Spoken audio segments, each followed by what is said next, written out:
He dreams of soaring with the birds in an aircraft built with his own 2 hands. 12 other aircrafts he has built before have all failed to take off. He hopes things will be different this time, the 13th time. The engines roar to life, and then Upendo is out of his hands and down what passes as a runway. For a few glorious seconds, Upendo is airborne, and then it crashes to the ground. Another dream dashed. 13 is not a lucky number after all.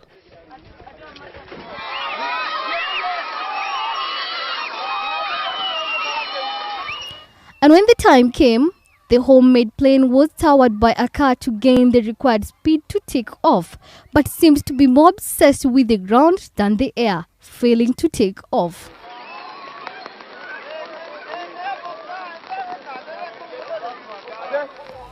We had our first test flight on 26th of November.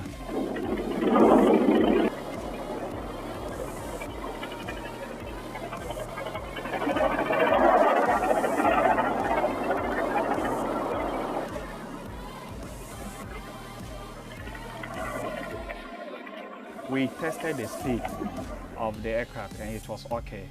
But we had some little hitches with the engine, so we are seeking for funds, sponsorships from the corporate bodies, government, and other institutions who are willing to help come on board so that they help us develop this aircraft. I've been having dreams of flying ever since I was young, but I have not had the support to fly. The 45-year-old used to watch President Hastings Bander's chopper as a child, sparking a lifelong passion for helicopters.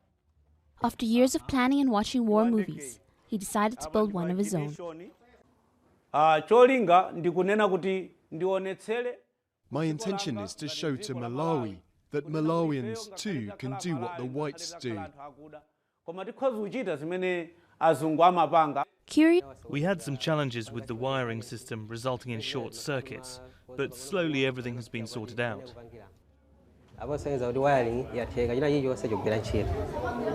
Felix is eager to take to the skies, but he's been warned against taking a test flight before the Civil Aviation Authority's approval.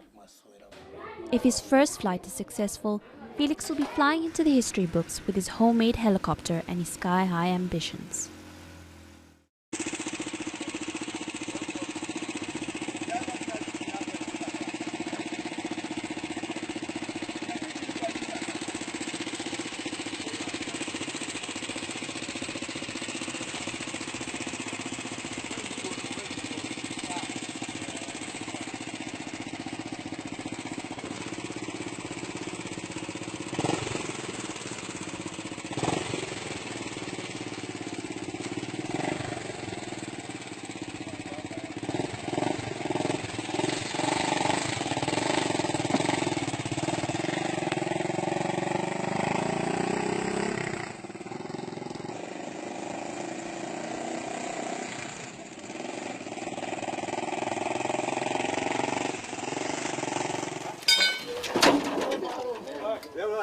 Thursday last week, Gabriel Ndarito was confident his twin-seater aircraft was ready for trials, a step that would either elevate him to a pioneer in aircraft manufacturing in Kenya or leave him trying. But he encountered the first challenge at his backyard. The plane would not fit into the truck he had hired to transport it to Kangundo for the trials.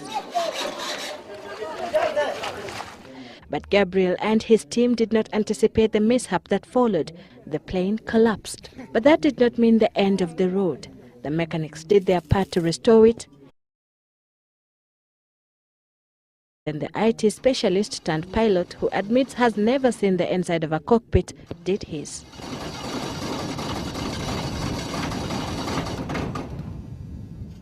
The second and third day ended without much success. But by Sunday, the team had done everything in their power to get this plane powered by a Toyota NZD engine and a chloride oxide battery to make sure it would fly. Even if we are able to make it 3 feet or 4 feet, we believe we will have moved a big step. So in a spirited mood, they gave the aircraft the push they thought it needed to gain momentum for takeoff. A crowd had formed, anxious to see a potentially historic moment. But just when it seemed ready to take the leap, it diverted from the runway and collapsed once again. Gabriel was heartbroken, but surprisingly, his spirit was unbroken. I'll go back to the drawing board and design the landing gear better, and also study a little bit more about the landing gear. According to his judgment, the problem lies in the rear wheels. He says it is clear they can't support the weight of the 800 kg plane. Mpaka tuhakikishe ya kwamba hiyo miguu itaweza kumundu ile uzito ya hii.